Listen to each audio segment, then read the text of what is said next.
When done properly, the internet, screens, and particularly social media can provide 5 essential elements of adolescent well-being: a sense of control over one's environment, individuation, self-expression, a connection to others, and acceptance. And then there is the abyss.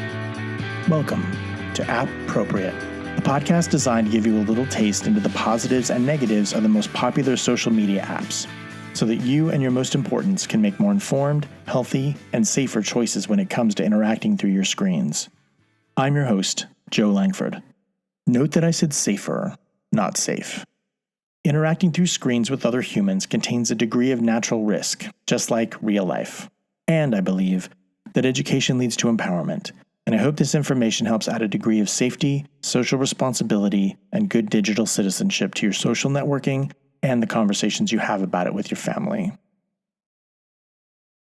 Today's episode is about AfterSchool. AfterSchool falls into the texting or messenger app category.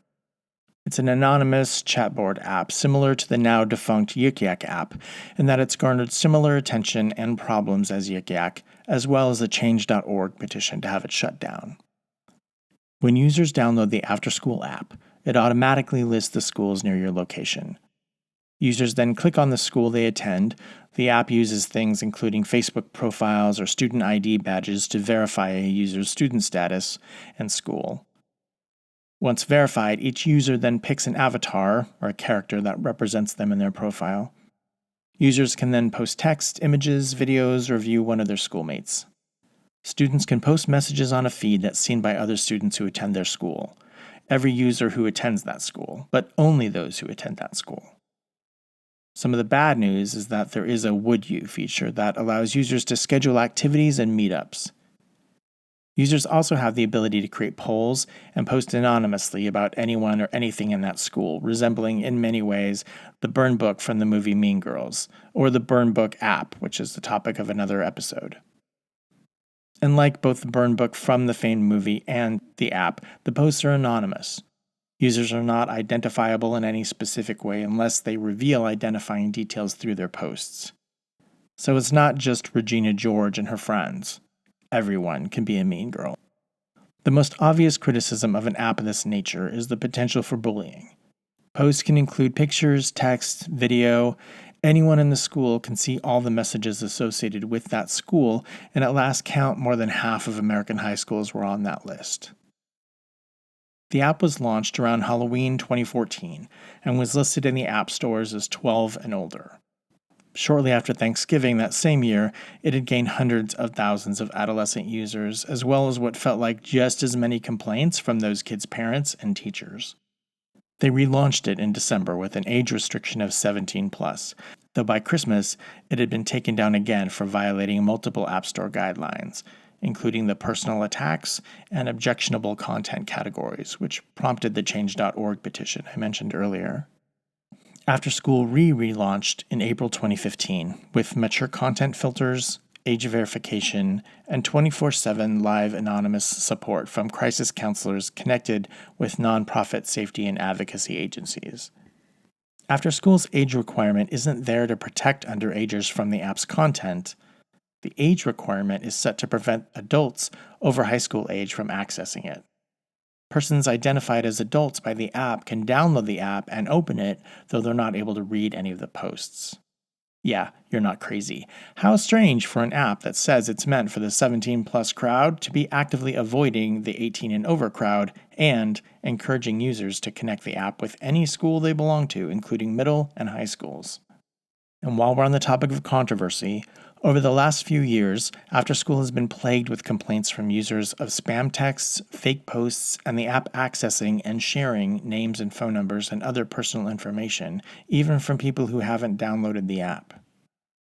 AfterSchool appears to be trying to respond to much of the negative reaction and has put in place some actually cool safety measures, such as having each post theoretically vetted by an actual human before it goes live.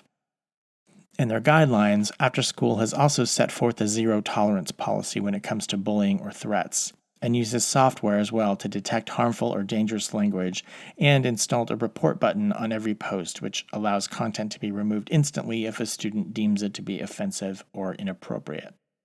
These efforts mean that some of the volume on the cyberbullying has been turned down, but it still appears to rely primarily on the connection to Facebook in terms of privacy. AfterSchool's website states such information may include your name, email address, phone number, the school you have listed on your Facebook profile, photographs you've uploaded to Facebook, and your Facebook friends. This, of course, doesn't stop explicit content from being promoted through the site, and unlocking these safety features by scanning the barcode of an adult's state-issued driver's license only increases the frequency and intensity of the explicit content. Anonymous apps have their place, and when done properly, can benefit many people. Quora is a good example of this, and Reddit has an Ask Me Anything feature that allows people to get mostly legit answers to mostly legit questions. Anonymity online can also allow people to interact and get support in a private way around things like physical or mental health issues, questions about religion and politics, and information about sensitive subjects, including sexuality, gender, and relationships. Unfortunately, we're made of human parts, and anonymity is also associated with a feeling of invincibility and the ability to act cruel because of that. When adults use anonymous apps, they're more likely to be used in the manner for which they're designed, but when kids get a hold of them, they can very quickly devolve. Aside from the cyberbullying potential that anonymous apps lead themselves to, privacy is also a major concern with regard to this particular app. Due to the lax privacy issues, I advise underagers not to download it in order to keep personal information, including phone numbers, names, and addresses, from being shared without their consent. And I don't see a need for a safe place for kids to publish thoughts when not at school without fear that a parent or relative will see the content. That's called a diary. We don't need an app for that. The concept of privacy online is already muddy enough for kids without this variable thrown in. Thank you for listening. I'm Joe Langford. I'm a therapist, a sex and tech educator, and a dad, and I specialize in helping families navigate that intersection of adolescence, sexuality, technology, and behavior.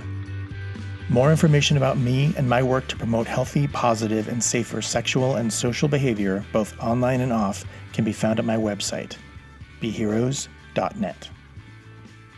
The advice presented in this podcast is a form of education and is intended to provide general information about common though broad topics that impact underage people. Specific circumstances and facts may make said advice unsuitable and/or other actions necessary for individuals. This podcast is meant to be an adjunct, not a replacement, for IRL experience, professional advice, and good old-fashioned common sense. In addition, much of the information included here can and most likely will change with time, culture, and the rapid development of technology. BeHeroes.net does not seek nor accept any monetary gain or financial support from any social media platform mentioned. BeHeroes.net is committed to providing quality consulting, coaching, product, speaker, and contracted therapeutic services, advocacy, and resources to clients, visitors, customers, colleagues, and fans. Appropriate is produced by BeHeroes.net.